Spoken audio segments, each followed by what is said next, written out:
So we have two main corbels we do, okay?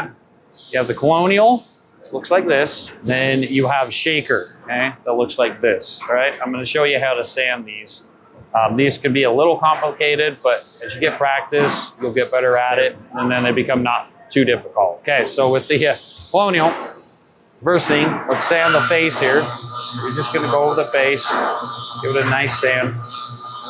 If you got, you know, this is paint, so if I got any open knots and stuff, of course you want to putty it, make it all smooth, sand that all smooth. If this was knotty alder, leave the knots alone, unless they're like really big and gapping and you got like a hole through your corbel, then yeah, that's an issue. But most of the knots on knotty alder, you're gonna be able to let go and it won't be an issue. Okay, so again, this technique I'm showing you, you would do with both stain and paint. You do it with all corbels, okay?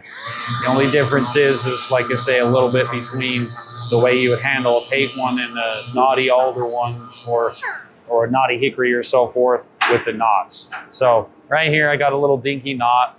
That doesn't take a lot of work. All I gotta do, so putty that really quickly. Doesn't take that much to sand it.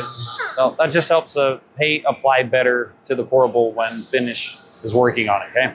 Okay, so really quickly again, it's kind of nice to just do a quick light check. Make sure everything's smooth, that there's no dings on the corbel, okay? And if this has scuff marks on it, it's not a super big deal. This is paint, but if it was stained, you definitely want to get the scuff marks out, okay? So be mindful of that. Okay, so next part right here, this can get a little tricky. Now, if you need to, go a half cock on your sander, okay? See how I'm going half cock instead of full here? When you get better at it, you can go full. And then you can see how I'm doing this. I'm just going up and down, and then I'm curving sideways with the corbel here, because this is how the Colonial corbel is shaped. And then make sure you get this end down here too. This edge has a tendency to get missed because it's right at the start of where you're running with your corbel. Then I'm gonna flip this, I'm gonna finish it up, makes it a little bit easier. I go about halfway on that. I'm gonna come up here, just go like this, nice, good, smooth sand strokes there. Okay, now after I'm done with that, just fill it, make sure it's all smooth. If you got any bumps or rough areas, or if you can see it in the light, then go over it again, get it smooth. Okay, now this next part, you're gonna wanna stand like this, okay?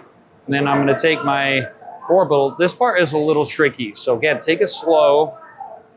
Just gonna gently sand this like this, and go back and forth, just gently. And then I'm gonna also go like this.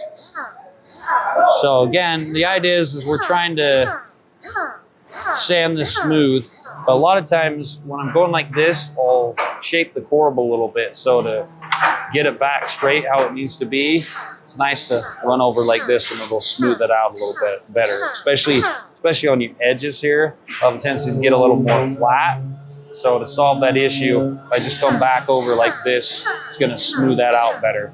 And you'll be able to notice as you're sanding this way, if you start sanding a little too much on your edges here, just slow down your speed and then just pull back a little bit. And then when you're done sanding it, you should be able to just smooth it out going like this, okay? Now this part up here, you're gonna go like this. Again, probably a good idea to not go full speed, so you got a little better control. And then I'm gonna pull my corbel like this. And I'm gonna go up and down like this. I'm gonna sand that smooth too. Just like that. Okay, now you may be wondering, oh, is it critical about this line right here? Okay, you see how it's got kind of a natural line? I'll show you on the one here that's not sanded. That doesn't matter. If you sand that, it's not a big deal. So what you want to do though is you can tell right there I missed that, didn't sand that. So you want to at least make sure you sand the whole thing though, so it's nice and smooth. But if you end up sanding that out a little bit or mostly out, it's not a problem. It's fine. Just want to make sure we sand the whole corbel here. Get this Colonial corbel sanded really good. Okay, that's better. Still got a little bit there. That corner's being a little stubborn for me. Sometimes if you go across like this too, that can help. Okay, that's way better. That's good enough. Okay, so I'm not gonna do it to this side. You got the idea. I'm just showing you. You repeat what I did on this side to this side. So for video length, save time, I'm just showing you that. Okay, and then with these, that's it. We're done with this one. Now we're gonna jump to this other corbel. I'm gonna show you how to do the shaker corbel, okay? This one's a little more detailed. It's easier in some ways, and in some ways it's a little more complicated. You'll see what I mean. So, okay, so again, I'm gonna sand the face.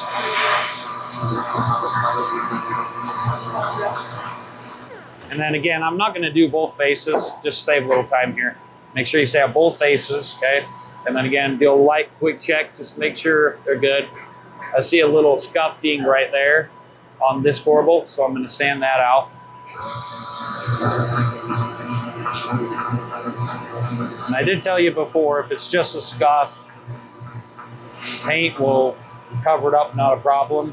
It won't be an issue, but I am sanding this one because it is a ding as well. So, okay, that looks a lot better. Okay, now, next step on this, again, we're gonna sand this part. So again, don't go full speed if you're not as good at doing this process as I am, okay?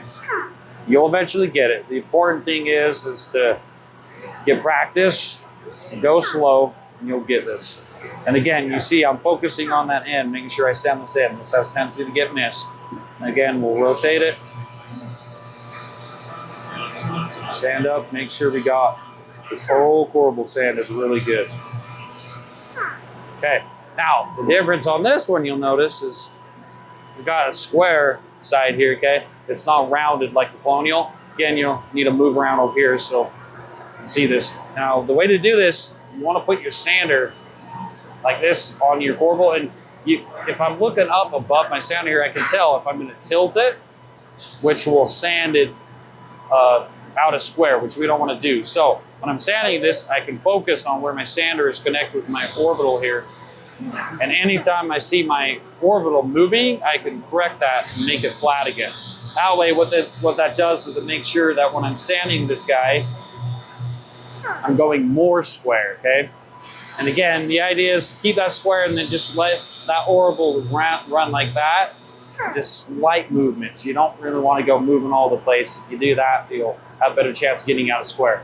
Again, you want to fill that, just make sure it's smooth. If it's smooth, it's good. Move on to the next one. Again, just like this. Again, fill it, it's smooth. Now, one thing you do want to watch, sometimes these will get chips and damages on the ends here, okay? So it's also a good idea to look at it with your eyes as well. You don't just fill it.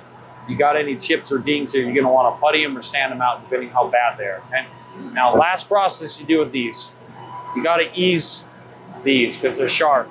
They're different than the Colonial, okay? Colonial isn't so sharp, you don't need ease, it's not a big deal. But on shaker, it's a little more sharp, okay? So with these, I just like to take my orbital, just run over a couple times like this. This is the easiest way to ease it. With a nice ease there. And again, we don't want to go super heavy on the ease. You just enough to get rid of the sharpness. You'll notice I'm easing every single edge here, okay? Except for, which I will point out to you when I'm done here, the outer side edges. You do not need to ease these edges because when the corbel gets attached, one of these edges is going to go to the piece it's getting attached to, and the other one's going to go up against the wall. So those don't matter. They're not going to cause any problems. It's just this that is exposed and that you can fill, okay? So again, just ease, ease, ease, but I do not ease this side and I do not ease these sides, nor these sides. But I do ease the three sides and these two long sides.